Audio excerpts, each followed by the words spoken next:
Closing call में आपका स्वागत है। आपके साथ मैं हूं अभिषेक और मेरे साथ है मेरे सहयोगी डिम्पी कालरा और मुंबई स्टूडियो से प्रियंका उपल्ला आनंद। बाजार में देखने की जियोपॉलिटिकल टेंशन के चलते दबाव कायम है। हालांकि थोड़ी सी उभरने की कोशिश की थी बाजार ने, लेकिन अभी भी चूंकि स्थिरता का माहौल है, इसके चलते हम देख रहे हैं कि निफ्टी में 125 अंकों से ज्यादा की गिरावट है। 19,500 को होल्ड करने की कोशिश है। निफ्टी बैंक की बात करें तो वहां पर गिरावट थोड़ी सी ज्यादा है, 450 अंक। अगर हम प्रतिशत के लिहाज से देखेंगे तो 1% नीचे है निफ्टी बैंक। आज हम देख रहे हैं कि क्रूड से कनेक्शन वाले सारे के सारे शेयर टूट रहे हैं, या फिर वो शेयर जिनका कि इजराइल से कोई कनेक्शन है, मसलन अडानी पोर्ट, वहां पर भारी कमजोरी हम देख रहे हैं। अडानी पोर्ट का शेयर करीब करीब 5% इस वक्त टूटकर कारोबार कर रहा है। अगर हम चढ़ने वाले शेयरों की बात करें तो आईटी स्टॉक्स में आज बाइंग है। हालांकि जो शुरुआत हुई थी वहां से वो शेयर भी नरम पड़े हैं। अब टीसीएस में जो बढ़त है सिर्फ आधे % के आसपास की है। एचसीएल टेक करीब करीब ये शेयर 1.5% ऊपर है। डॉक्टर रेड्डीज, टाटा कंज्यूमर, कुछ डिफेंसिव स्टॉक्स निकल के सामने आ रहे हैं। लेकिन अगर हम ब्रेथ की बात करें तो वो कमजोर है, वीक है।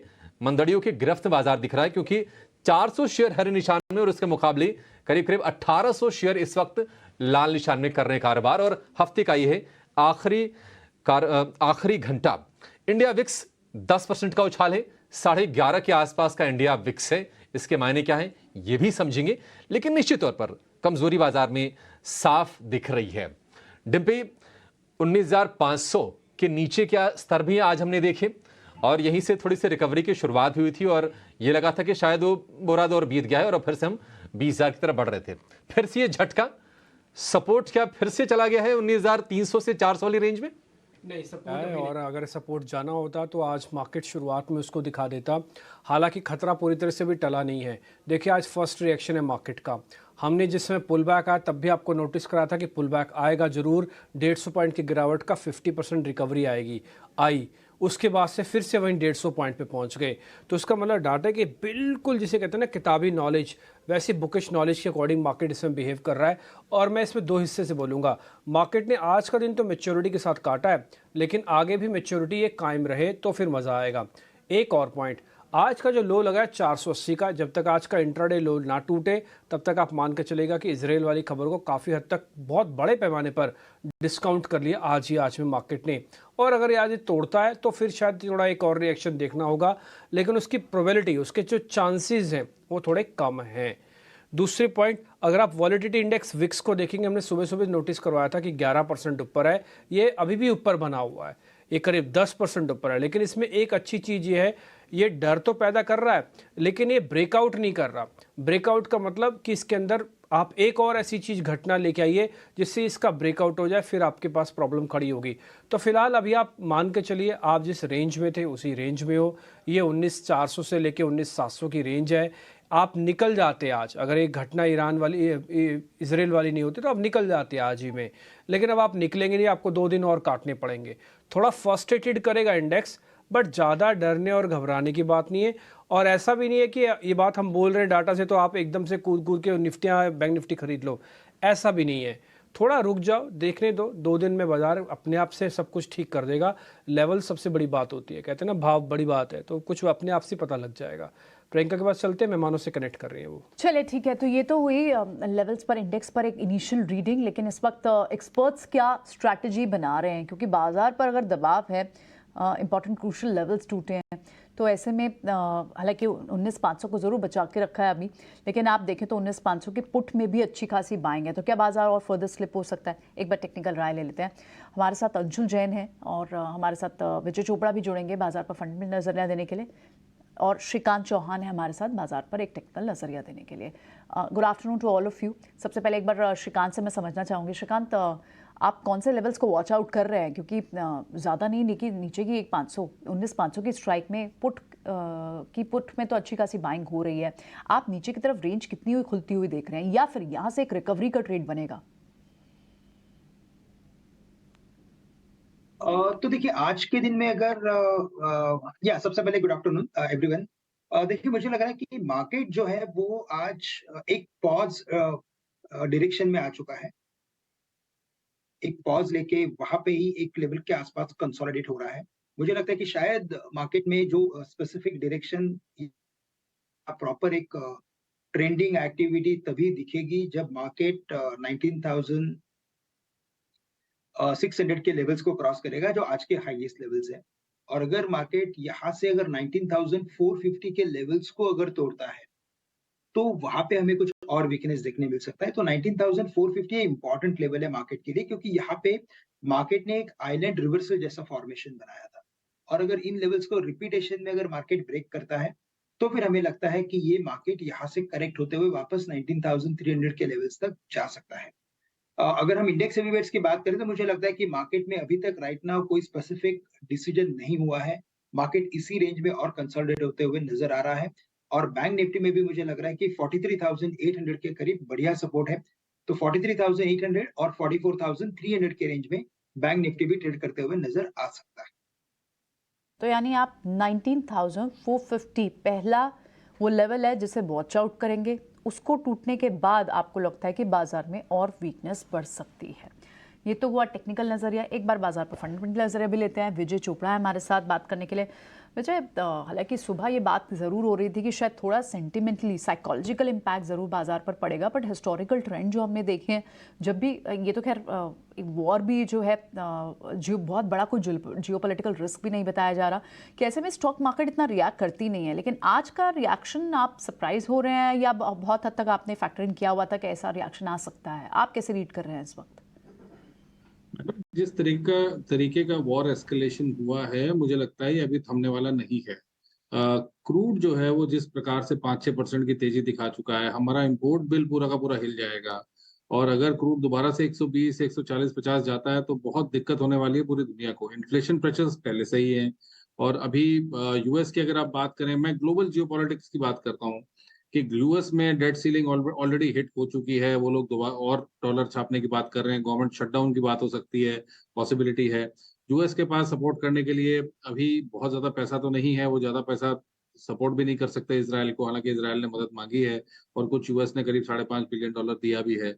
वहां पे अगर पूरा का पूरा मिडल ईस्ट अनस्टेबल हो रहा है, आप इस बात को समझिए और इसको अंडरमाइन मत करिएगा कि ये सिर्फ पैलेस्टाइन नहीं है। इसके साथ जॉर्डन, इसके साथ दूसरी जो आसपास जो अरब कंट्रीज हैं और जो मुस्लिम कंट्रीज हैं, वो सब इसराइल के ऊपर मोर्चा अगर खोलेंगी तो ये एरिया काफी अनस्टेबलाइज्ड या डिस्टेबलाइज्ड रहेगा काफी समय तक।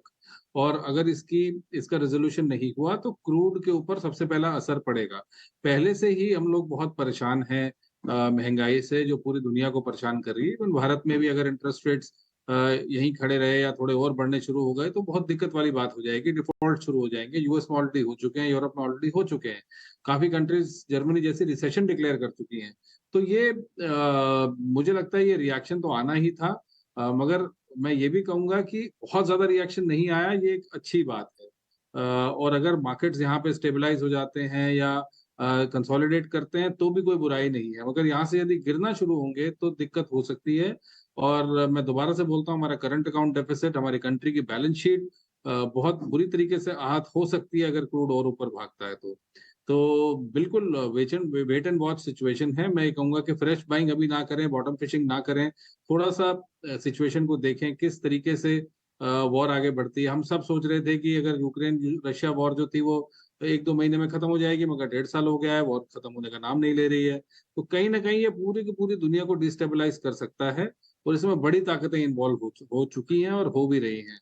तो मेरा ये मानना है थोड़ा सा वेट करना चाहिए और until the dust settles down. और खास करके क्रूड जो है वो परेशान कर सकता है। तो इस पूरी की पूरी गिरावट को या इस लड़ाई को अंडरमाइन ना करें और इसको बिल्कुल ऑफ द कफ ना लें। ये सीरियस हो सकता है।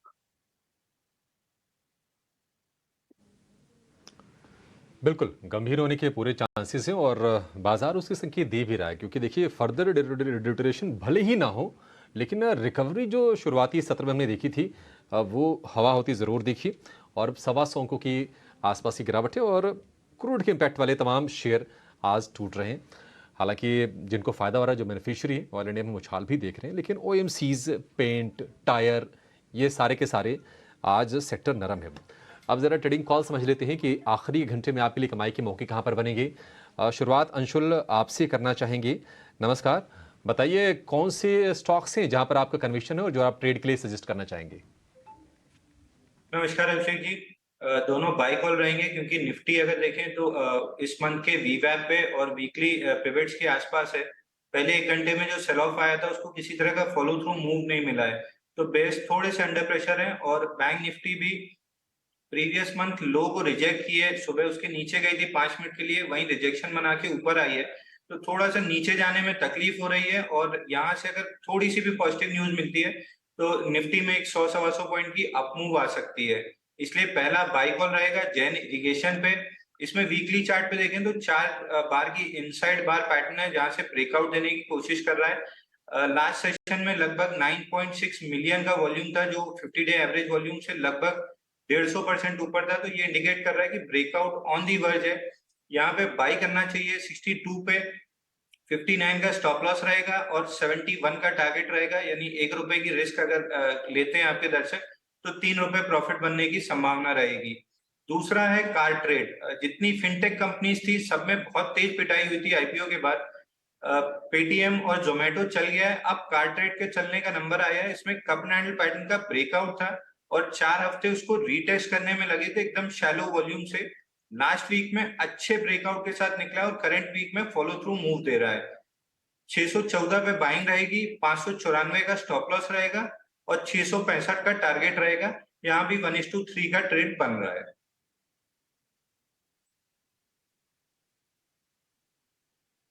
अंशुल की तरफ से ये 2 शेयर, कार ट्रेड और जैन इरिगेशन काफ़ी टाइम के बाद ये रिकमेंड होता है शेयर, ही दिख रहा है। स्टॉप लॉस ₹59 का, टारगेट 71 का, और कार ट्रेड की बात करें तो इसमें टारगेट ₹665 का। ठीक है, अंशुल के 2 शेयर। श्रीकांत जी, आपकी नज़र कहाँ पर है, कहाँ पर आपको मौके दिख रहे हैं?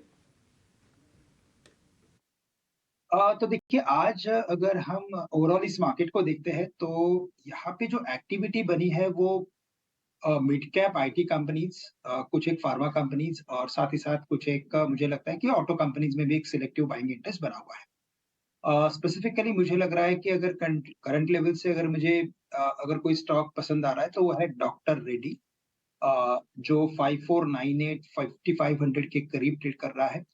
सो 5500 के करीब ट्रेड कर रहा है। यहाँ पे स्टॉप लॉस जो हमें रखना है वो रखेंगे हम 5440 का, यानी 50 से 60 रुपए का स्टॉप लॉस रखेंगे।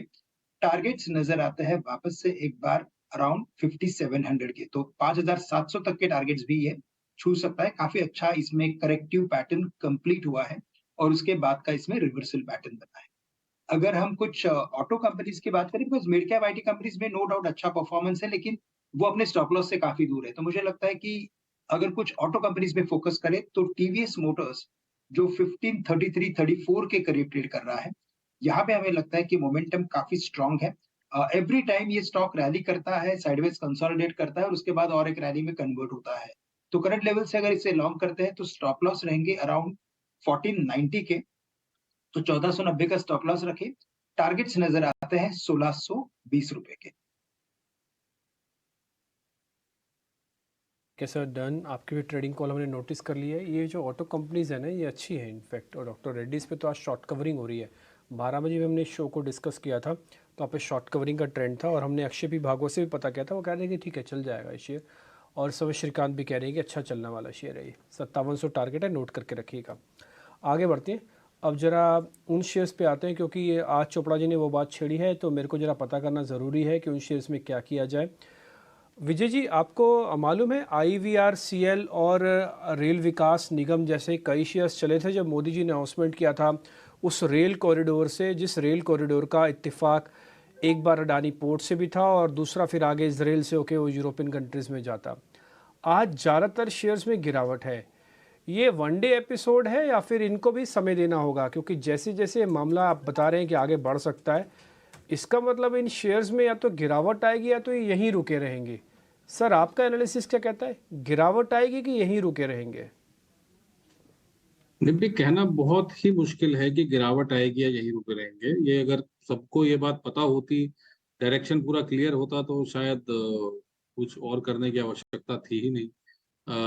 बट अगेन मेरा ये मानना है कि ये जो कॉरिडोर है इसमें डेफिनेटली इस कॉरिडोर को लेके थोड़ी सी चिंताएं बढ़ेंगी। अगर ये लड़ाई एस्केलेट हुई तो हो सकता है कि कोई समाधान निकल आए, हो सकता है कि अगले आने वाले हफ्ते 10 दिन 20 दिन या महीने भर में कोई समाधान निकले, क्योंकि काफी ग्लोबल समस्याओं से पहले ही दुनिया गुजर रही है। कोविड निकला, कोविड के बाद रशिया वॉर के बाद ये वॉर और उसके बाद इन्फ्लेशन। तो कहीं न कहीं पैसे की तो बहुत दिक्कत है पूरी दुनिया में, चाहे यूरोप हो, चाहे अमेरिका हो, जो बहुत अमीर देश कहलाते थे, वो आज कर्ज़े में दबे जा रहे हैं और उनका पर कैपिटा डेट और ओवरऑल नेशनल डेट बहुत ज़्यादा बढ़ता जा रहा है। तो मेरे को लगता है कि इस समय लड़ाई अफ़ोर्ड करना किसी के लिए भी आसान नहीं है, इवन इज़राइल के लिए आसान नहीं है। इज़राइल भी मदद माँग रहा है अमेरिका से। तो ये कोई आम सिचुएशन नहीं है। तो हो सकता है कि थोड़े समय के लिए ये जो कॉरिडोर है इसके ऊपर सवाल उठ जाएँ अगर लड़ाई एस्केलेट होती रही तो। और अगर होंगे तो ज़ाहिर बात है कि जो रेलवे शेयर भागे थे वो थोड़े से करेक्ट होंगे। मगर ओवरऑल मैं कहूँगा रेलवे की स्टोरी इंटैक्ट है, भारत में ही बहुत काम है। अगर आप इंटरनेशनल काम को दूर भी रखें तो भारत में ही बहुत काम है। और आई थिंक रेलवे या railway related stories long term के लिए बहुत अच्छी है, बट अगेन अभी मैं कहूँगा थोड़ा-सा वेट करिए जब तक हमें क्लैरिटी नहीं आ जाती। उससे पहले बोलना या किसी चीज़ रिकमेंड करना, किसी का पैसा खराब करना, वो मेरी फितरत में नहीं है। मैं नहीं चाहूँगा कि कोई हम यहाँ पे रिकमेंड करें, कोई कोई चीज़ ले ले और उसके बाद वो फँस जाए। तो थोड़ा-सा देख कर और डिम्पी जी मेरा ये मानना है कि जितने भी आपके दर्शक हैं, उनको सही गाइड करना हमारा और आपका दायित्व है। और इसी के चलते हुए मैं अभी कहूँगा थोड़ा-सा वेट करिए कोई और फ्रेश पोज़ीशन लेने से पहले, बिल्कुल कूद के लेने की आवश्यकता नहीं। इसलिए आप मेरे फेवरेट एनालिस्ट में से एक हैं, क्योंकि जो भी आपने बात बोली ना कि अगर मैं कोई चीज़ बोल दूं, देखिए बोलना दुनिया का सबसे आसान काम है कि आपने बोल दिया है, सामने वाला आप पे ट्रस्ट करके शायद कुछ चीज़ ले भी ले, लेकिन जिम्मेवारी से बोलना अलग बात होती है। तो मैं आपकी इस जिम्मेवारी की बहुत कदर करता हूं सर, बहुत शुक्रिया। और हम तो थोड़ा इस मामले में थोड़ा सौभाग्यशाली भी हैं कि आपका हमको व्यू पॉइंट मिल जाता है, और कोइंसिडेंटली आज ऐसे दिन पे हमको व्यू पॉइंट मिल रहा है जिस समय इस तरह के व्यू पॉइंट की हमको सख्त ज़रूरत थी। तो बहुत शुक्रिया sir, thank you very much. और मैं श्रीकांत का भी और अंशुल का भी शुक्रिया करूंगा कि वो भी आज ज़्यादा एग्रेशन नहीं दिखा रहे हैं, वो आराम से सारी चीज़ों के आपके सामने रख रहे हैं कि देखिए ये वॉल्यूम है, ये कंडीशन है, आपको ऐसे थोड़ा देख के चलना है, और यही एक मैच्योर एनालिस्ट की पहचान भी होती है।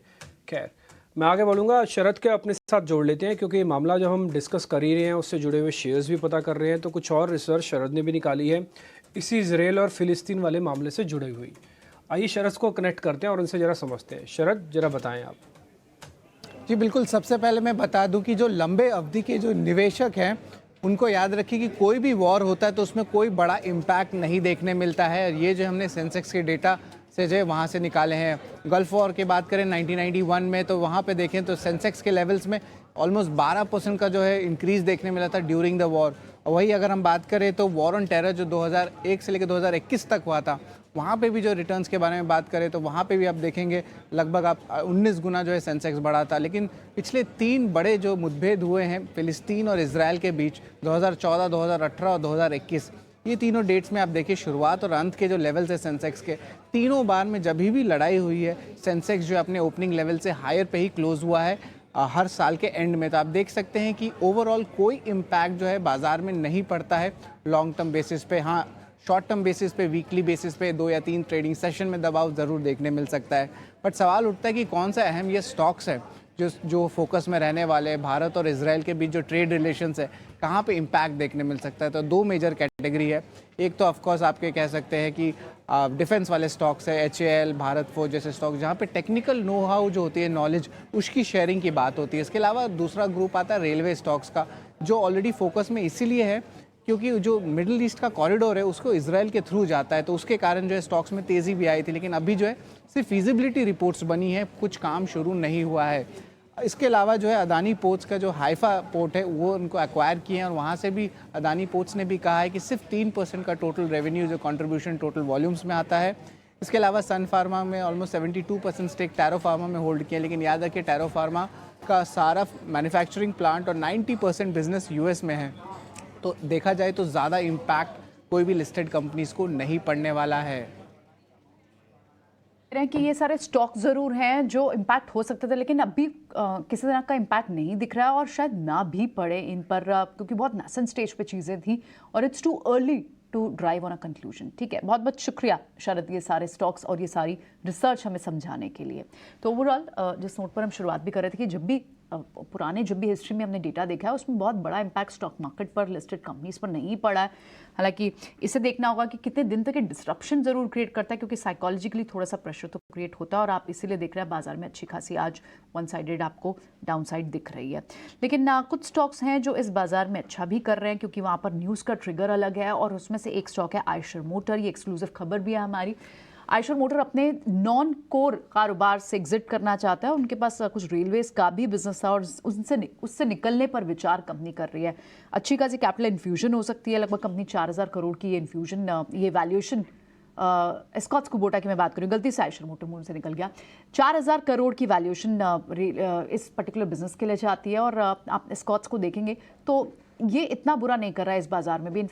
इनफैक्ट हरे निशान में था। सौमीत ने सारी इंपॉर्टेंट इन्फॉर्मेशन आज ये एक्सक्लूसिव डिटेल हमें शेयर की थी। एक बार आइए उनसे समझ ही लेते हैं कि कितना बड़ा है कारोबार है, कंपनी अगर इससे एग्जिट करती है तो कहाँ फंड्स यूज़ हो सकते हैं। सौमीत से जानते हैं सब कुछ। सोर्सेस से हमें यही पता चल रहा है कि जो एस्कॉट्स कंपनी है वो कम्प्लीटली एग्जिट करने वाली है अपनी रेलवे बिजनेस इक्विपमेंट बिजनेस को, और उसके लिए जो वैल्यूएशन या जो डाइवेस्टमेंट करने के लिए जो वैल्यूएशन वो देख रही है इस बिजनेस का, वो करीब 4000 करोड़ के आसपास है, जो कि करीब 14 to 15% हो जाता है एस्कॉट्स के करंट मार्केट कैपिटलाइजेशन के सामने, जो कि करीब 35,000 करोड़ के आसपास है। अब क्या रीज़न है ये कंप्लीट डाइवेस्टमेंट का इस बिजनेस से?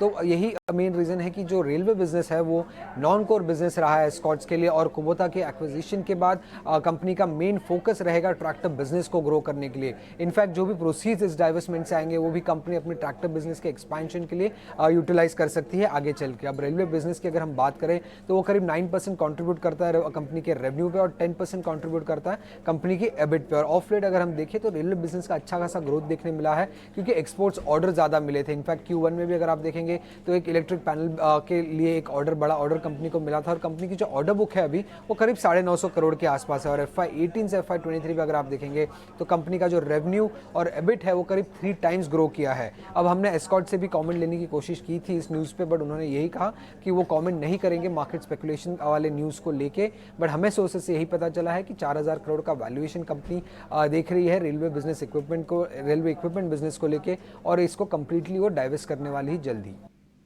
ठीक है, बिल्कुल, बहुत बहुत शुक्रिया सौमीत ये सारी खबर हमें समझाने के लिए। 9 से 10% के रेवेन्यू का पार्ट रेलवे बिजनेस है एस्कॉट्स कुबोटा के लिए, और बड़ी तब्दीलियाँ तो होती हैं जब कोई नए मैनेजमेंट लेवल पर चेंजेस होते हैं। विजय, ऑफकोर्स कंपनी का फोकस यही था कि वो अपने कोर बिजनेस पर, जिस तरह से क्लियरली सौमीत भी बता रहे हैं कि अपने ट्रैक्टर बिजनेस पर ही फोकस करना चाहते हैं, और अच्छी वैल्यूएशन आपने देखा होगा पिछले 2-3 महीनों में। इनफैक्ट 6 मंथ्स का आप चार्ट देखेंगे तो 2000 से स्टॉक 3200 तक लगभग हो गया। आप कैसे देखते हैं इस लेवल पर स्टॉक को वैल्यूएशन के लिहाज से?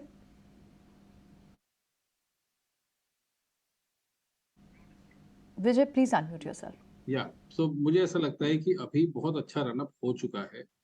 मॉनसून भी ओवरऑल सेटिस्फैक्टरी था, और जो फार्म इक्विपमेंट वाली कंपनीज हैं, महिंद्रा है, स्कॉट्स है, वीएसटी टेलर्स है, ये सब इन्होंने बहुत अच्छा किया है। तो नो डाउट इसमें अभी मैं कहूँगा कि इस समय थोड़ा सा वेट करना चाहिए कोई भी बाइंग पोजीशन लेने से पहले, इसलिए मैं कोई रिकमेंडेशन नहीं दे रहा। और अगर आपको एस्कॉट्स नीचे मिलता है, थोड़ा सा 2800 के बीच में मिलता है, तो बहुत ही अच्छा लेवल होगा मीडियम टर्म बाइंग के लिए। बट इस समय मुझे लगता है थोड़ा सा अवॉइड करना चाहिए। फ्रेश बाइंग के लिए जिनके पास है वो बेशक रखिए, उसमें कोई डर की बात नहीं है। हो सकता है आपको ये स्टॉक 3435 हो जाता दिखे, मगर अगर फ्रेश खरीदारी करनी है तो आप वेट करें। मेरे हिसाब से अगर ये 2800 के लगभग मिलता है तो it's a very good level where you can buy. आप 2800 के लेवल का इंतजार करेंगे इसमें फ्रेश एंट्री करने के लिए, लेकिन जो लोग इसमें हैं वो ऑलरेडी बने रहे। ठीक है, हम जियोपॉलिटिकल तनाव के बीच नरमी के साथ कारोबार देख रहे हैं, लेकिन 18 स्वदेश पर हमारे एक्सपर्ट्स आपको लगातार कमाई करवा रहे हैं। अब इसी कमाई की कड़ी को आगे बढ़ाएंगे और लेकर आएंगे ऑप्शंस के चैंपियन।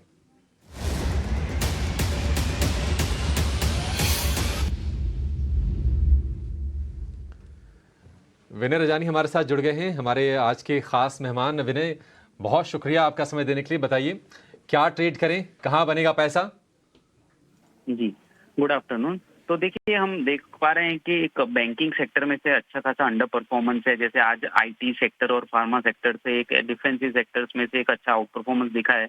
लेकिन जब भी आईटी स्टॉक्स में या सेक्टर में हमने आउट परफॉर्मेंस देखा है, तब हमने बैंकिंग सेक्टर में एक वीकनेस भी देखी है। तो प्राइवेट सेक्टर बैंक एक वीकनेस दिख रही है। अभी भी बैंक निफ्टी रिलेटिवली वीक लग रही है एज कम्पेयर टू निफ्टी। तो बैंक निफ्टी में से एक जो स्टॉक है प्राइवेट सेक्टर बैंक का है वो है कोटक बैंक। तो कोटक बैंक का लगातार हम देख रहे हैं कि lower top lower bottom formation बना रहा है और मार्केट में अच्छा खासा अंडर परफॉर्मेंस दिखा रहा है। तो वो ट्रेंड कंटिन्यू होता हुआ दिख रहा है। तो मैं यहाँ पे ऑप्शन स्ट्रेटेजी के तौर पे कोटक बैंक में बेयर पुट स्प्रेड की स्ट्रेटेजी सजेस्ट करना चाहूंगा, जहाँ पे कोटक बैंक में 1720 का अक्टूबर का पुट आपको लेना है जो 24.50 रुपए के करीबन चल रहा है, और उसी के सामने साइमल्टेनियसली आपको 1680 का जो पुट है अक्टूबर मंथ का वो सेल करना है। तो इससे आपका जो लॉस, मैक्सिमम लॉस और मैक्सिमम प्रॉफिट आपका फिक्स हो जाता है। तो भले ही आपका डायरेक्शन गलत पड़े, लेकिन आप ऐसे मार्केट में एक बेयर पुट स्ट्रेटेजी के जरिए कोटक बैंक में एक कंजर्वेटिवली मंदी का व्यू लेके इसमें से आप प्रॉफिट कमा सकते हैं। तो 1720 का पुट लेना है 24.50 रुपए के करीबन, और 1680 का पुट बेचना है करीबन 11 रुपए के प्रीमियम पे। तो मैक्सिमम प्रॉफिट होगा 10,500 रुपए टिल एक्सपायरी, 26 अक्टूबर को एक्सपायरी है। और मैक्सिमम लॉस पॉसिबल है, अगर हम गलत जाते हैं तो मैक्सिमम लॉस इस स्ट्रेटेजी में हो सकता है 5,440। और इसका रिस्क रिवॉर्ड रेशियो काफी फेवरेबल है 1:1.9 का, और इसका जो बेसिकली जो मार्जिन रिक्वायर्ड होता है वो करीबन 24,000 के आसपास एक स्ट्रेटेजी पे लगेगा। तो ओवरऑल कोटक बैंक पे मेरा कंजर्वेटिवली बेरिश व्यू है, उसको ध्यान में रखते हुए कोटक बैंक का बेयर पुट स्प्रेड स्ट्रेटेजी में अक्टूबर मंथ के लिए सजेस्ट कर रहा हूँ। ठीक है, कोटक बैंक निफ्टी के जो पार्ट है जो बैंक, उसमें सबसे ज़्यादा आज गिरने वाला बैंक एसबीआई है, दूसरे नंबर पर कोटक बैंक है। एट द मनी पुट 1720 वाली आपको खरीदनी है और 1680 वाली पुट आपको बेचनी है, 11 रुपए के भाव पर आपको मिल जाएगी।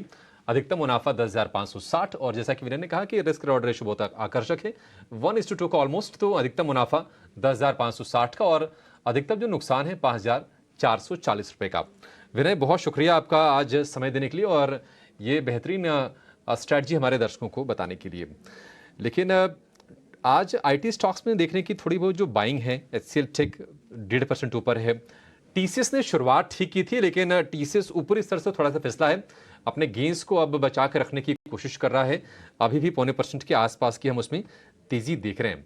दरअसल कंपनी 11 अक्टूबर को बायबैक पर भी विचार करेगी और नतीजे भी उस दिन आ जाएंगे, और ये उम्मीद की जा रही है कि जो रेंज हो सकती है बायबैक की वो 4,300 से लेकर 4,500 के बीच की हो सकती है, और 20,000 करोड़ रुपए का बायबैक कर सकती है कंपनी उसके कैश बैलेंस को देखते हुए।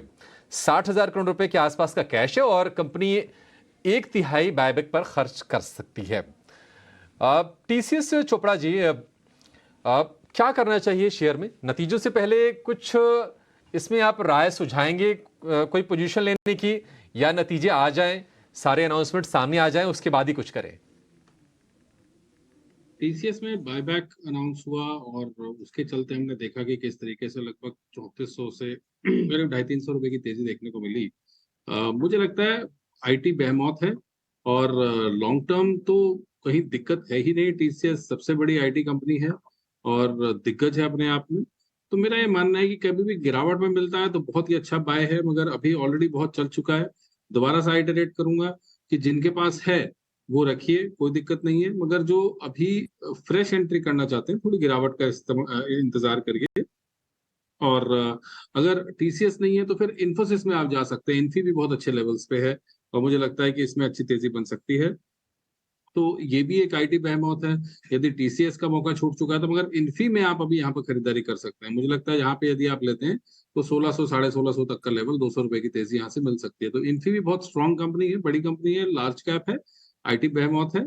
और टीसीएस नो डाउट बेहतरीन कंपनी है, गिरावट में लीजिए, मगर अगर अभी लेना है और बहुत प्रेसिंग लगता है तो आप इन्फी लीजिए, इन्फोसिस। ठीक है, डन। एक कैश में आपको कैश का स्टॉक्स दिखाता हूँ। हमने कुछ दिन पहले आपके सामने बताया था कि ये जो फुटवेयर से जुड़ी हुई कंपनीज है ना वो ठीक है। मेट्रो ब्रांड्स को एक बार वापस से दिखा सकते हैं। ये शेयर काफ़ी इंटरेस्टिंग आपको दिखेगा और बैक टू बैक चल रहा है। इसको मार्केट की खास गिरावट का कोई नुकसान नहीं मिल रहा। आज भी 4.5% ऊपर। इसका हफ्ता और इसका 10 दिन दोनों दिखा दीजिएगा, आपको थोड़ा और आइडिया लग जाएगा। इसी कड़ी में एक ऐसा शेयर है जो टूट के थोड़ा नीचे आ गया है, वो है मिर्ज़ा इंटरनेशनल। इसमें आपको बता दें कि इनके दोनों के बिज़नेस अलग अलग हो चुके हैं, रेड टेप अलग हो चुका है, मिर्ज़ा अब अलग तरीके से होगा। 47 के आसपास अभी चल रहा है ये। इस शेयर में जो सपोर्ट के आसपास खड़ा है अंशुल, ये पुल बैक करेगा या फिर फेल हो जाएगा? मेरे को तो लग रहा है कि पुल बैक के चांसेस ही नहीं है, ये यहीं पे समय निकालेगा और टाइम खराब करेगा। देखिए बहुत हार्ड फॉल रही है इसमें और कंसोलिडेशन की बहुत ज्यादा जरूरत है अगर इसको ऊपर चलना होगा तो। जो आप बोल रहे हैं कि फेलियर के चांसेस काफी हाई है, मुझे भी लग रहा है कि जैसे ये 44-45 के लेवल तोड़ेगा इसमें बहुत तेजी से डाउन मूव आएगी। लगभग जो पहला सपोर्ट है वो 37 के आसपास है, तो काफी रिस्की बेट होगा अगर यहाँ पे कोई लॉन्ग करता है तो एडवाइजेबल नहीं रहेगा। 37-38 की जोन में आता है तो वहां पे एक बार ट्राई कर सकते हैं क्योंकि वहाँ लॉन्ग टर्म मूविंग एवरेजेस के पास हो जाएगा। तो करंट जंक्चर पे थोड़ा सा एग्रेसिव बेट रहेगा अगर कोई लॉन्ग करता है, अवॉइड की सलाह रहेगी। यहाँ देंगे कुछ खास दम अभी लग नहीं रहा, तो आपको थोड़ा भी रुक जाना चाहिए इसमें। एक काम और करते हैं, एक शेयर में और पता कर लेता हूँ, उसके बाद फिर शरद आपको एक खबर भी बता देंगे। जो शेयर है वो है लाल पैथ लैब। चोपड़ा साहब, ये लाल पैथ लैब, मेट्रोपॉलिसीज, विजय डायग्नोस्टिक, ये सारे शेयर क्यों चल रहे हैं? पहले लोगों का ना एक मतलब था ये चलने का, वो जानते थे कोविड है, टेस्ट बढ़ गए। अभी ऐसी तो कोई बात है भी नहीं और सुनने में भी नहीं आ रही है, लेकिन इस शेयर के जो प्राइस एक्शन है ना वो नोटिस हो रहे हैं मार्केट के अंदर। तो आपके पास कुछ स्टडी या कुछ इन्फॉर्मेशन है तो जरा बताएंगे प्लीज। निफ्टी देखिए, हाल फिलहाल में मैंने देखा है कि सडन राइज हुआ है वायरल केसेस में, टाइफाइड के और डेंगू के केसेस में। अगर आप उसको कोरिलेट करना चाहें तो मुझे लगता है एटलीस्ट दिल्ली एनसीआर में मेरे घर में ही मेरी बिटिया वाइफ दोनों अभी बीमार रहे हैं भी, और घर घर में ये वायरल देखने को मिल रहा है। तो एक एक ट्रेंड है, खास करके बरसातों के बाद यहाँ पर डेंगू का एक प्रकोप आता है और दूसरे टाइफाइड जैसी बीमारियां आती हैं। तो पॉसिबली इनका थोड़ा सा हो सकता है कि टेस्टिंग जो है वो थोड़ी बढ़ गई हो, इस कारण से हमें प्राइस एक्शन में भी देखने को मिल रहा है। और हकीकत में जब इस चार्ट्स में स्टडी कर रहा हूँ तो कोई ऐसा डैमेज नहीं दिख रहा, फर्स्ट क्लास अच्छा चार्ट दिख रहा है और अच्छी संभावना लग रही है कि लाल पैथ लैब दोबारा से आपको 2700 2600 जाता हुआ दिखे। तो मेरा ये कहना है कि कभी थोड़ा सा वेट कर लें और एक आध दिन में जब थोड़ी क्लैरिटी आ जाती है तो दोबारा से बाइंग के लिए हम लोग रिकमेंड कर सकते हैं। बट निश्चित रूप से जो आपने मेट्रोपोलिस की बात करी, लाल पैथ लैब की बात करी और थायरोकेयर की बात करी, तीनों स्टॉक्स के चार्ट्स में देख रहा हूँ तो तीनों ही अच्छे लग रहे हैं। और ये संभावना है एटलीस्ट नॉर्थ इंडिया में, तो मैं दावे के साथ कह सकता हूँ कि जो प्रकोप है इन बीमारियों का सीजनल वो थोड़ा सा बढ़ा है, तो हो सकता है टेस्टिंग बढ़ गई। तो हम यही मान के चलते हैं कि थोड़ा जो सीजनल प्रॉब्लम्स हैं ये शायद इनके लिए क्वार्टर अच्छा जाए। अगला क्वार्टर कैसे जाएगा ये तो फिर आगे भविष्य के गर्भ में ही है। फिलहाल तो अच्छा लग रहे हैं शेयर्स। अब हम थोड़ा और आगे बढ़ते हैं और इस बीच शरद को अपने साथ वापस से कनेक्ट करते हैं। वो क्या खबर है, ये सेगमेंट लेके आए, खबर गर्म है माफ़ कीजिए, और उनसे हम पता कर लेते हैं।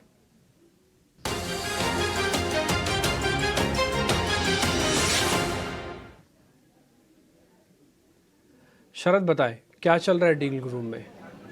जी बिल्कुल डिम्पी, आपने सही थीम पकड़ा है डायग्नोस्टिक स्टॉक्स का, और हमने भी जो है डीलर्स के साथ बातचीत की है। तो ये कंपनी आती है विजया डायग्नोस्टिक्स फोकस में। यहाँ पे जो है कुछ डीआईज की जो है थोड़ी बाइंग देखने मिल रही है।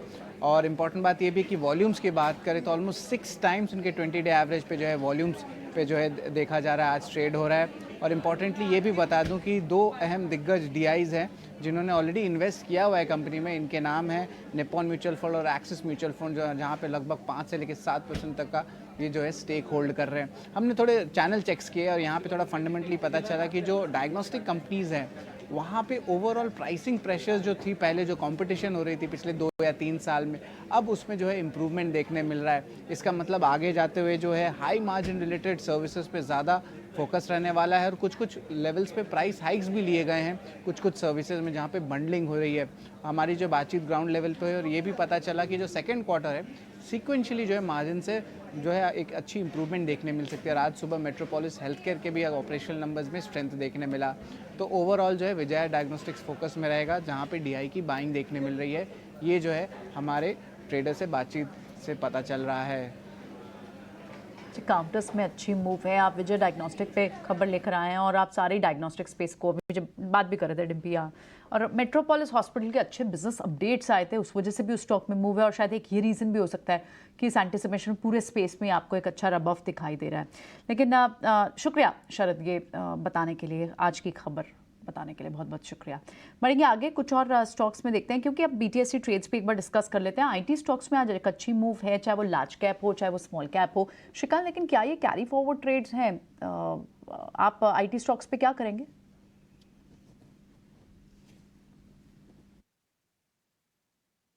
Volume plus open interest and price सभी में हमने कुछ इजाफा देखा है, और मुझे लगता है कि शायद मार्केट थोड़ा सा डिफेंसिव हो रहा है और इसी वजह से ऐसी कुछ एक्टिविटी देखने मिल रही है। लेकिन अगर इस पर्टिकुलर बास्केट में अगर किसी एक स्टॉक को देखना है तो मुझे लगता है कि LTTS यहाँ पे कुछ लॉन्ग की पोजीशन बनाई जा सकती है।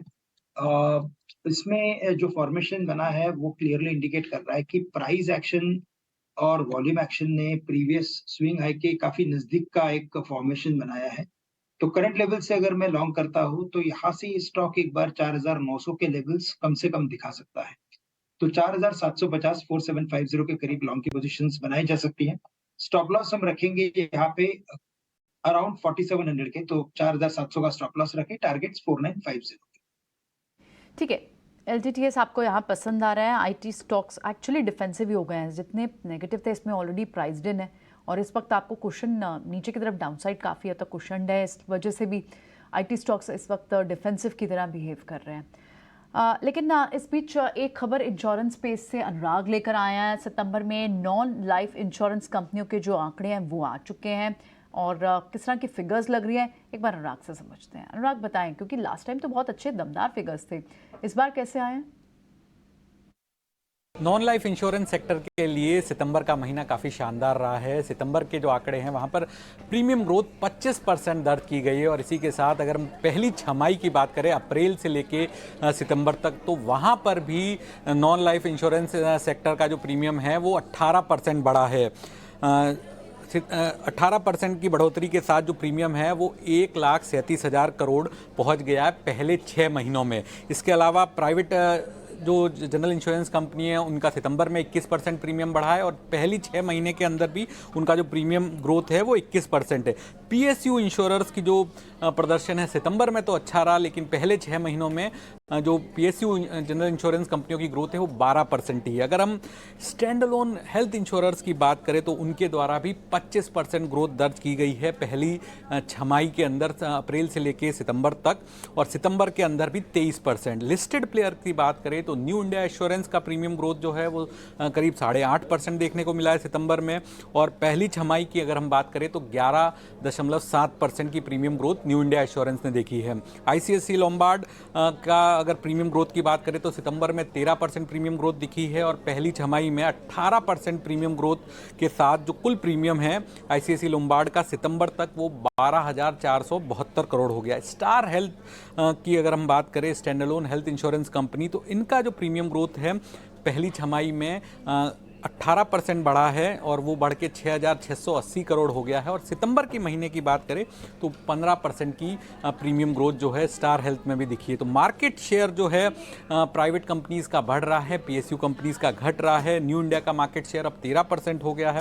ICICI लोम्बार्ड का जो मार्केट शेयर है वो 8.67%, और स्टार हेल्थ का मार्केट शेयर जो है 4.65%। तो काफ़ी शानदार सितंबर का महीना रहा है नॉन लाइफ इंश्योरेंस कंपनियों के लिए, और इसके साथ साथ जो पहली छमाही है वहां पर भी प्रीमियम के अंदर जो ग्रोथ है वो 18% से ज़्यादा दर्ज की गई है। चलिए ठीक है, बहुत बहुत शुक्रिया ये सारी फिगर्स लेकर आने के लिए अनुराग। इसमें से पॉसिबल ट्रेड की भी बात करते हैं, क्योंकि अब आगे तो अर्निंग्स भी हैं, और अगर ये अच्छे नंबर्स आ रहे हैं सितंबर मंथ में, आपने न्यू इंडिया एश्योरेंस बताया, star health, ICICI Lombard, non insurance का हम इंश्योरेंस को भी ऐड कर देते हैं इसमें, तो इस स्पेस से श्रीकांत आपकी क्या टॉप बेट्स होंगी? SBI लाइफ, HDFC, आप लाइफ इंश्योरेंस काउंटर्स को भी ऐड कर सकते हैं। बिल्कुल, तो मुझे लगता है कि यहाँ पे ICICI लोम्बार्ड यहाँ पे कुछ लॉन्ग की पोजीशंस बनाई जा सकती है।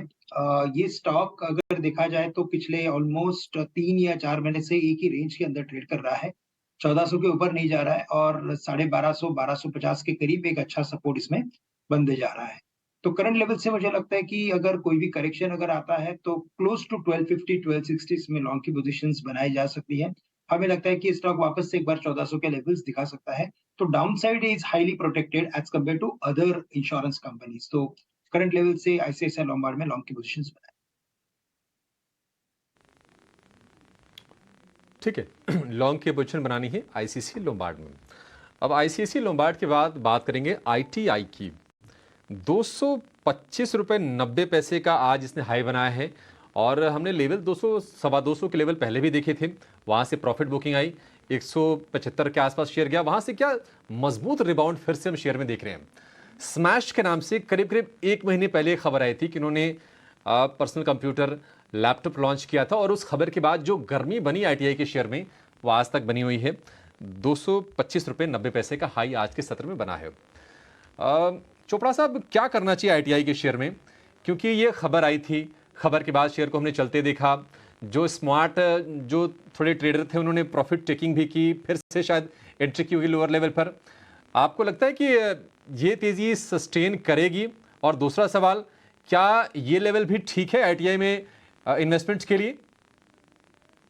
देखिए, बहुत सालों से मैं आईटीआई को वॉच करता हूँ और कभी ऐसे खबरों के बेसिस पे ये चलता है और कहीं पे रेवेन्यूज होते नहीं है और कई बार मैंने ऐसी तेजी मंदियां देखी हैं आईटीआई में। तो मैं यही कहूंगा जिसके पास है वो बिल्कुल इमीडिएटली उसको प्रॉफिट बुक करे और बाहर बैठे। बहुत सारी दूसरी अपॉर्चुनिटीज है मार्केट में और मैं बिल्कुल भी रिकमेंड नहीं करूंगा यहाँ पे खरीदने के लिए, क्योंकि ऑलरेडी ओवरबॉट जोन में है और काफी तेजी कर चुका है। और खबरों के बेसिस पे जो जो कंपनीज चलती हैं, तो मेरे हिसाब से उनसे एक बार यदि आप गलती से फंस भी जाते हैं तो बाहर निकलिए, फंडामेंटल्स पे फोकस करिए। तो मेरा ये मानना है कि आप कमोडिटीज की तरफ रहें। जैसे मुझे लगता है कॉफी से रिलेटेड कंपनीज हैं, दोबारा बोल रहा हूँ, अभी नहीं लेना, एक आध दिन 2 दिन देख के फिर आराम से लेना है, कोई जल्दी नहीं है। बाजार भी यही है, हम भी यही हैं। तो मुझे लगता है कमोडिटीज के आसपास जो कंपनीज हैं उनको लेना चाहिए, फूड कमोडिटीज खास करके।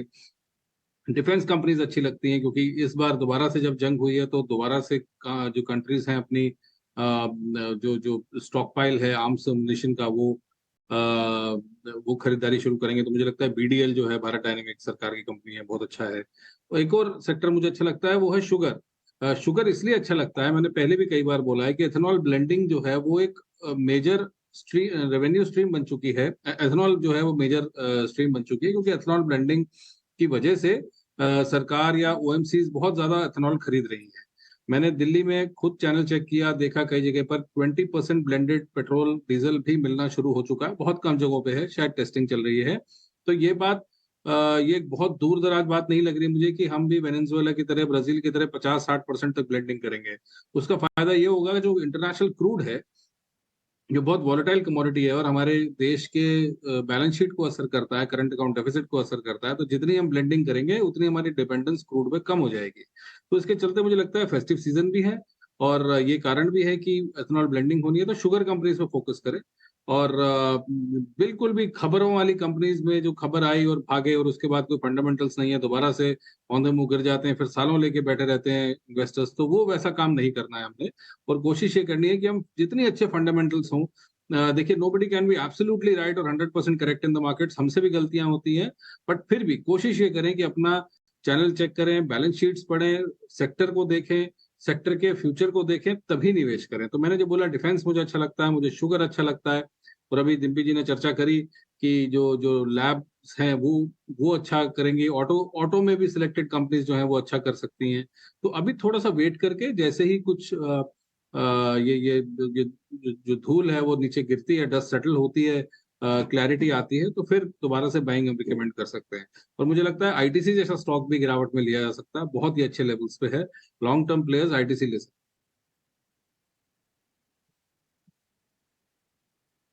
हैं। जब थोड़ा सा ना कशमकश वाला माहौल हो, डिफेंस स्टॉक्स, डिफेंस पहले मजबूत कर लिए, उसके बाद आप चीनी, कॉफी, कमोडिटीज वाले जो शेयर हैं वहां पर आपके लिए बढ़िया मौका बनेंगे। श्रीकांत जी, जरा आप ना पीएनबी को चेक कीजिए। पीएनबी लगातार 4 सत्र से गिर रहा है। आज एफएनओ के सबसे ज़्यादा गिरने वाले शेयरों में ये शेयर शामिल है और 4 सत्र में 10% से ज़्यादा ये शेयर टूट गया। जब 83-84 पे ट्रेड कर रहा था तो हम पूछ रहे थे कि 90 कब आएगा, जब लोग बोले थे 90 तो अब बस आने ही वाला है। अब ये 73 पे खड़ा है। तो करना क्या है? जो शॉर्ट वाले ट्रेडर हैं क्या वो अभी भी टिके रहें, या फिर जो मौके देख रहे हैं, जो बाहर बैठे हैं रिंग के, जिनको लग रहा है कि शायद अब वो मौका आगे एंट्री करने का मौका ठीक है, या फिर अभी थोड़ा सा और वेट कर लें? बिल्कुल, इनफैक्ट मार्केट के सेल ऑफ के साथ ही साथ इसमें भी हमने एक सेल ऑफ देखा है। इनफैक्ट बैंक निफ्टी जितना अंडर परफॉर्म कर रहा है, उतना उतना ही हमने देखा है कि कुछ प्रॉफिट टेकिंग जितने भी पीएसयू बैंक्स है उसमें आया हुआ है, और स्पेसिफिकली पीएनबी में हमने तो कुछ ज्यादा ही प्रॉफिट टेकिंग देख लिया है। बट अगर इसके ओवरऑल पैटर्न को देखें तो मुझे लगता है कि जैसे आपने बताया कि लिया जा सकता है कि नहीं, या कुछ शॉर्ट कवरिंग करनी है कि नहीं करनी है। मुझे लगता है कि 70-71 के करीब एक इम्पोर्टेंट रिट्रेसमेंट सपोर्ट लेवल इसके लिए बना हुआ है। तो उन लेवल्स के करीब बिल्कुल इसमें शॉर्ट पोजीशंस को कवर किया जा सकता है, बिकॉज़ एक तो ये स्टॉक ओवरसोल्ड हो रहा है, और अगर 71 के करीब अगर आता है तो और भी ओवरसोल्ड हो जाएगा। और चूंकि ये ओवरऑल सेक्टर में अगर एक मीडियम टू लॉन्ग टर्म का व्यू रखे तो एक रिबाउंड आने की गुंजाइश बिल्कुल है। तो 71 के करीब शॉर्ट की पोजीशंस कवर करें। अगर मीडियम टू लॉन्ग टर्म का व्यू है तो 70-71 में खरीदें, क्योंकि मुझे लगता है कि वापस से 80 के लेवल्स के करीब आके रुक सकता है। तो 71-70 के लेवल्स के करीब लॉन्ग की पोजीशंस बनाई जा सकती है।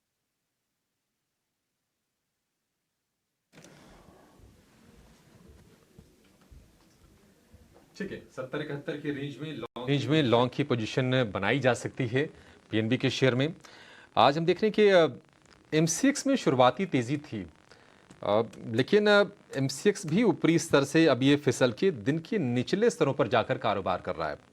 दरअसल डेट भी आ गई है कि अपना ये जो नया प्लेटफॉर्म लेके आ रहे हैं, सेबी से मंजूरी मिल गई है, मॉक ट्रेडिंग सेशन शुरू करेंगे जल्दी ही। 2069 रुपये का भाव है, 2000 रुपये के नीचे भी गया था जब 3 अक्टूबर वाली डेट को ना सेबी ने आगे खिसका दी थी, उसको पोस्टपोन कर दी थी। एमसीएक्स, अंशुल जरा बताइए, एमसीएक्स में आपके हिसाब से सही एंट्री पॉइंट क्या होगा? क्योंकि अब दिक्कतें सारी की सारी कह सकते हैं कि दूर हो गई हैं, एक तरह से गो अहेड आ ही गया है, थोड़ी बहुत जो चिंता की लकीरें खींची होंगी वो भी मिट गई हैं। आपके हिसाब से कहाँ एंट्री करना बिल्कुल ठीक रहेगा? देखिए अभिषेक जी, थोड़ा सा एक्सटेंडेड है स्टॉक। अगर वीकली चार्ट पे देखें तो अक्टूबर 2021 में इसका एक हाई बना था 2130, और करंट मूव जो है ना 1300 रुपए से लेके से 2150 तक चली है वीकली चार्ट पे, और नॉन स्टॉप चली है। तो अब इसमें करेक्शन और कंसोलिडेशन दोनों की जरूरत है। जो आइडियल एंट्री पॉइंट बनेगा वो 1950 के आसपास बनेगा, थोड़ा सा डिप आने के बाद। और ये डिप आने में भी 3-4 हफ्ते लग सकते हैं, क्योंकि लास्ट ब्लो ऑफ वीक रहा है 25 सितंबर वाला जो वीक था वो ब्लो ऑफ वीक था। उसके बाद से जो उसी के हाई को आज हमने रिजेक्ट किया है, तो यहाँ से प्रॉफिट बुकिंग आना ऑलमोस्ट तय है। 1950 पहला जंक्शन है जहां पे मेजर सपोर्ट प्लेस्ड है, वो निकलता है तो 1880 के आसपास। तो 1880 1950 ये रेंज है। इस रेंज में थोड़ा सा लॉन्ग टर्म के लिए वापस बाइंग बनेगी, बट अभी इस जोन में नहीं बन रही है। ओके, ठीक है। तो ये M6 पे रिकमेंडेशन। एक काम करते हैं, मीनाक्षी को अपने साथ जोड़ लेते हैं और उनसे ज़रा इवेंट्स टू वॉच, कौन कौन से ऐसे इवेंट्स हैं जो कि आप ध्यान रखने हैं, वो एक बार उनसे पता कर लेते हैं। अब मीनाक्षी बताएं आप। बिल्कुल, शुरुआत करते हैं हम कुछ इंपॉर्टेंट इकोनॉमिक क्यूज़ के साथ। तो हमारी नज़र होगी बैंक ऑफ इंग्लैंड के फाइनेंशियल पॉलिसी मीटिंग के मिनट्स पर। ये कल आएंगे, तो डेफिनेटली ये हमारे रेडार पर रहेंगे। इसके अलावा ग्लोबल अर्निंग्स के लिहाज से पेप्सिको हमारे रेडार पर रहेगा, कंपनी के नतीजे आने वाले हैं कल। भारतीय मार्केट्स की अगर हम बात करें तो GM ब्रूअरीज के भी नतीजे आएंगे, तो लार्जली ये भी फोकस में रहेंगे। ओवरऑल अगर हम देखें तो कॉर्पोरेट फ्रंट पर भी काफ़ी एक्शन हो रहा है। स्टील एक्सचेंज फोकस में रहेगा, क्योंकि बोर्ड की बैठक होने जा रही है। ये फंड रेजिंग प्रपोजल को कंसिडर करने वाले हैं कल की बैठक में, और इसी के चलते स्टील एक्सचेंज पर भी फोकस करिएगा। और आखिर में हम फोकस करेंगे कि इंपॉर्टेंट इवेंट पर IMF अपनी लेटेस्ट वर्ल्ड इकोनॉमिक आउटलुक की जो रिपोर्ट है वो शेयर करने वाले हैं, तो लार्जली हमारे रेडार पर रहेगा। तो ये थे सारे इंपॉर्टेंट क्यूज़ और इवेंट्स जो आपके रेडार पर होने चाहिए कल की ट्रेडिंग सेशन के लिए। ठीक है, इसके अलावा एक चीज़ और भी रडार पे होना चाहिए कि इजराइल और हमास के बीच में अभी क्या हो रहा है। अगर वहाँ पे कुछ और मामला बढ़ता है तो ये सारी चीज़ें थोड़ी थोड़ी छोटी होती जाएंगी, उसकी वेटेज एकदम से फिर बढ़ जाएगी। अदरवाइज़ इन सब चीज़ों को भी आप इग्नोर मत कीजिएगा, इसलिए हमने आपके लिए नोटिस करवा के ये लिख दिया और मीनाक्षी ने आपको बता भी दिया। आगे बढ़ते हैं, कुछ एक स्टॉक्स पे आ जाते हैं। मैं थोड़ा BTST वाले स्टॉक्स पता कर लेता हूँ सर से। अंशुल, आपसे शुरू करते हैं। मेरे पास 1-2 शेयर हैं, जरा आप जरा चेक करके बताइएगा। Just a minute. मेरे पास जो पहला शेयर है वो है इप्का लैब। क्या BTST करके जाऊँ सर? ये इप्का लैब में एक पोजीशन बनती हुई दिख रही है। वीकली चार्ट पे एकदम फ्लैट बेस है, ब्रेकआउट आ रहा है। यहाँ पे थोड़ा सा और वॉल्यूम मिल जाए तो यहाँ पे बढ़िया BTST ट्रेड बनेगा। यहाँ से लॉन्ग करंट मार्केट प्राइसेस से भी लॉन्ग कर सकते हैं। 10 रुपए नीचे का स्टॉप लॉस लगा के 920 के राउंड का स्टॉप लॉस बनेगा। ऊपर में 955 के लेवल इसमें मिल सकते हैं। एक आपसे सवाल है, मेरा जो मैं BTST के तौर पर देख रहा हूँ वो है हीरो मोटोकॉर्प। एक बार जरा आप चेक कर लेना, हीरो मोटोकॉर्प BTST करूँ या छोड़ूं? देखिए, हीरो मोटोकॉर्प में BTST अवॉइड करना चाहिए। इसमें पैटर्न बहुत क्लियर नहीं है ट्रेड का, बल्कि मैं अगर आप इजाजत दें तो मैं इसको रिप्लेस करना चाहूंगा महिंद्रा हॉलीडेज से। इसमें एक फ्लैट बेस का ब्रेकआउट है 420 के लेवल पे। 1.8 मिलियन स्टॉक से ब्रेकआउट आया था फ्राइडे के सेशन में और आज फॉलो थ्रू दे रहा है 7.5 लाख शेयर के वॉल्यूम से। तो 438 पे BTST कर सकते हैं। ऊपर में 455 तक का टारगेट मिलेगा। और डिम्पी जी, लास्ट वीक जो आपने आइडेंटिफाई किया था PCBL, वो जो 10% चला है, हमने दोनों ने डिस्कस किया था, 201 रुपए हो गया है। लगभग सिमिलर पैटर्न है, इसका भी फ्लैट बेस का ब्रेकआउट है। तो अगर इसको BTST की जगह 2 से 3 दिन होल्ड करते हैं तो इसमें भी 10-12% का मूव मिल जाएगा। पिछले हफ्ते से ही चल रहा है। इनफैक्ट होटल स्टॉक सारे अच्छे मूव दिखा रहे हैं और महिंद्रा हॉलिडे तो 7-8% की सिंगल डे मूव भी दिखा चुका है पिछले हफ्ते में। और यहाँ से ये आपको अच्छा लगता है महिंद्रा हॉलिडेज? आज कई सारे स्टॉक्स, हालांकि बाजार में इतनी वीकनेस है और सिर्फ IT को छोड़ दे तो सारे सेक्टोरल इंडेक्स हरे लाल निशान में है, लेकिन कुछ स्टॉक्स लाइक केन्स जैसे स्टॉक, एंजल वन, प्रेस्टीज, जहाँ पर अच्छे बिजनेस अपडेट्स आए, मैपमा इंडिया, सोलर को एक अवार्ड मिला, तो जहाँ न्यूज़ है, स्ट्रॉन्ग न्यूज़ है, वही स्टॉक्स आप देख रहे हैं अच्छी मूव के साथ खड़े हुए हैं इस बाजार में। केन्स पर एक व्यू लेते हैं। श्रीकांत, केन्स पर आप वेरी क्विकली बताइएगा कि किन लेवल्स पर फिर से री एंटर करेंगे? स्टॉक काफ़ी चल चुका है, इन वैल्यूएशन पर ऑफकोर्स इन लेवल्स पर वैल्यूएशन का भी कंफर्ट नहीं आता है, लेकिन री एंटर करना हो अगर किसी को तो किन लेवल्स को वॉच करना चाहिए? बिल्कुल, तो देखिए काफ़ी शॉर्ट टर्म में काफ़ी हायर लेवल्स तक ये जा चुका है और अभी अगर यहाँ से अगर जैसे आज के दिन में प्रॉफिट टेकिंग कुछ देखने मिल रही है और मुझे लगता है कि अगर शायद अगर ये और कंटिन्यू होती है तो तकरीबन 2400 2450 के करीब इसमें कुछ लॉन्ग की पोजीशंस बनाई जा सकती है, जहाँ पे इसके इंपॉर्टेंट एवरेजेस है। तो करंट लेवल से तो बिल्कुल मुझे लगता है कि इससे अवॉइड करें, but yes, buy on dips की बिल्कुल स्ट्रेटेजी रखें, क्योंकि इवेंचुअली मुझे लगता है कि ये स्टॉक 3000 और 2400 के रेंज में ट्रेड करते हुए नजर आएगा। ठीक है। केनिस टेक्नोलॉजीज 3% ऊपर है, हालांकि इंट्राडे में शेयर 10% ऊपर था और पिछले 10 सत्र में 8 सत्र में ये शेयर चलते हुए दिखा है। तो एक कंपनी बहुत बड़ी नहीं है लेकिन उभरती हुई कंपनी है और जिस सेगमेंट में ऑपरेट करती है वहाँ पर मौके बहुत अच्छे बन रहे हैं। बाजार बंद होने में 3 मिनट के आसपास का समय रह गया है, लेकिन हम देख रहे हैं कि जो चढ़ने वाले शेयरों की जो सूची है ना धीरे धीरे छोटी होती जा रही है। अब 150 अंक नीचे है निफ्टी, 19,500 के बिल्कुल मुहाने पे खड़ा है, वहाँ पर ट्रेड कर रहा है। निफ्टी बैंक की बात करें तो गिरावट थोड़ी सी और बढ़ी है, 1% से ज़्यादा की नरमी हो गई है। 484 अंक नीचे इस वक्त है निफ्टी बैंक। अडानी ग्रुप के शेयरों में कमजोरी है। L&T फाइनेंस होल्डिंग 5.25% नीचे ये शेयर। एक फटाफट एक राय दीजिए श्रीकांत जी, क्योंकि अच्छे मूव्स बने थे, 140 रुपए के आसपास के हमने शेयर देखे थे, 130 का भाव चल रहा है, क्या करना चाहिए इसमें? देखिए, मुझे लगता है कि जब तक ये 144 के लेवल को 144, 145 के लेवल्स को क्रॉस नहीं करता तब तक मुझे लगता है इसी रेंज में ट्रेड करते हुए नजर आएगा। और करंट लेवल से मुझे लगता है कि इसमें और भी वीकनेस बन सकता है। 130 के करीब ट्रेड कर रहा है, शायद ये स्टॉक वापस 120, 118 के लेवल्स दिखा सकता है। तो करंट लेवल से अगर कोई भी पोजीशन हो तो मुझे लगता है कि इसमें पोजीशन को कम किया जा सकता है और फ्रेश लॉन्ग की पोजीशंस 144 के ऊपर ही बनाई जा सकती है। ट्रेड भी इसमें हुआ है अच्छे बिजनेस अपडेट्स के बाद। हमने अच्छी मूवी दो दिन तक कंटिन्यूसली देखा था अब, लेकिन 144 के ऊपर ही इसमें एंटर करने की सलाह श्रीकांत दे रहे हैं। लेकिन आज बाजार में क्लियरली जिन लेवल्स के पास हम खुले थे, हालांकि जो लोअर लेवल्स थे वो लगभग 19,480 तक के भी थे, लेकिन आप देखें तो बाजार में जो रिकवरी भी आई थी first hour of the trade में, वो सारी रिकवरी गेन्स एरोड होते हुए दिखाई दे रहे हैं। बैंक निफ्टी 500 पॉइंट्स के करीब आप देख रहे हैं दबाव के साथ लूज की तैयारी घट रहा है। निफ्टी पर लगभग 150 अंकों का दबाव वहाँ दिख रहा है।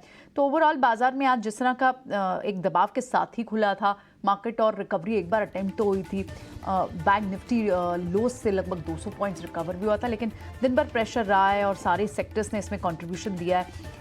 सिर्फ एक इकलौता आपको आईटी का सेक्टर दिख रहा है क्योंकि वो थोड़ा डिफेंसिव की तरह बिहेव कर रहा है। फार्मा से थोड़े से स्टॉक्स निकल कर आए जहां पर हरा निशान दिखने को मिला। HCL टेक, अगर आप निफ्टी के इस वक्त टॉप गेनर्स की बात करें तो उसमें HCL टेक जैसे stocks, HCL tech, Tata, TCS जैसे स्टॉक्स, मिड कैप में परसिस्टेंट, LTTS जैसे स्टॉक्स, वहाँ पर आपको फिर भी मूव दिखाई दे रही है। लेकिन अदरवाइज अगर आप निफ्टी के दूसरे गेनर्स की बात करें तो उसमें ऑयल प्रोड्यूसर्स, क्योंकि क्रूड के भागने का फायदा ऑयल प्रोड्यूसर्स को होता है और क्रूड डेरिवेटिव सीधा एक बड़ा ऑब्वियस शॉर्ट ट्रेड है, वो क्लियरली प्ले होता हुआ दिखाई भी दिया है। ONGC हो और इसी तरह से आप ऑयल इंडिया को देखें मिड कैप में, वहाँ पर अच्छी मूव देखने को मिल रही है और सारे वो स्टॉक्स, ऑयल मार्केटिंग काउंटर्स हो, पेंट काउंटर्स हो, क्रूड डेरिवेटिव्स, टायर स्टॉक्स हो, सब में अच्छा खासा प्रेशर आपको दिखाई दे रहा है। थोड़े से FMCG के कुछ काउंटर्स भी हैं जो ऊपर आए हैं, टाटा कंज्यूमर जैसे काउंटर्स, और इनफैक्ट दिन में तो कुछ काउंटर्स हैवी वेट्स FMCG के थे, नेस्ले जैसे काउंटर्स, उनमें भी मूव थी, ब्रिटानिया जैसे स्टॉक्स है, लेकिन बाद में वो गेंस भी इरोड हुए हैं। लेकिन क्लियरली दबाव जिन स्पेसेस पे सबसे ज़्यादा जिनसे एग्जर्ट हुआ है उसमें गिरने वाले काउंटर्स में पोर्ट स्टॉक, अडानी पोर्ट्स है, ऑयल मार्केटिंग काउंटर्स हैं, ऑटो के कुछ काउंटर्स निकल कर आए हैं, महिंद्रा जैसे काउंटर्स हैं, Bajaj Finserv, PSU bank completely आज ड्रैग कर रहे हैं। PSU बैंक वो स्पेस था जो सितंबर में हाईएस्ट गेनिंग सेक्टर भी था, लेकिन अभी फिलहाल जो आप प्रेशर देख रहे हैं वो बैंक से और PSU लेड ज़्यादा दिखाई दे रहा है। और इसी तरह से आप फाइनेंस काउंटर्स भी देखेंगे, बैंक्स, फाइनेंस, वो सबसे ज़्यादा इस वक्त गिरे हुए हैं आज, जिस तरह का एक पूरा जियोपॉलिटिकल सिनेरियो बना हुआ है और बाजार वीक है और इसमें सबसे ज़्यादा बड़ा कंट्रीब्यूशन इन्हीं स्पेसेस से निकल कर आ रहा है। दूसरे जो स्टॉक्स आप देख रहे हैं कि उनमें लॉन्ग बिल्टअप, लेकिन कहाँ अच्छे स्टॉक्स भी रहे, क्यों कि M6 का नया प्लेटफॉर्म स्टार्ट हुआ, मेट्रोपोलिस के बिजनेस अपडेट्स आए, कुछ फार्मा नेम्स लाइक ओरो pharma, FMCG players like Tata consumer, इनमें आपको फिर भी एक अच्छी मूव दिखाई दे रही है और इनफैक्ट शॉर्ट कवरिंग आपको कहीं ना कहीं डेल्टा कॉर्प जैसे काउंटर में इनमें ज़रूर देखने को मिल रही है। तो ओवरऑल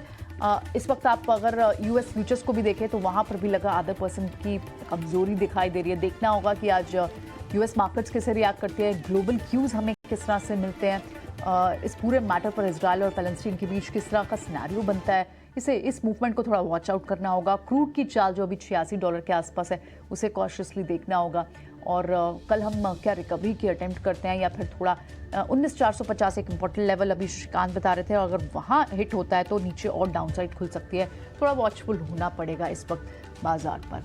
फिलहाल शो को यहीं वाइंड अप करते हैं, कल सुबह फिर होती है आपसे मुलाकात। हम सभी को दीजिए इजाज़त। हमारे सारे एक्सपर्ट्स का बहुत बहुत शुक्रिया, आज जिन्होंने समय दिया, ये सारी स्ट्रैटेजी हमारे व्यूज़ के लिए डिज़ाइन की, बहुत बहुत शुक्रिया।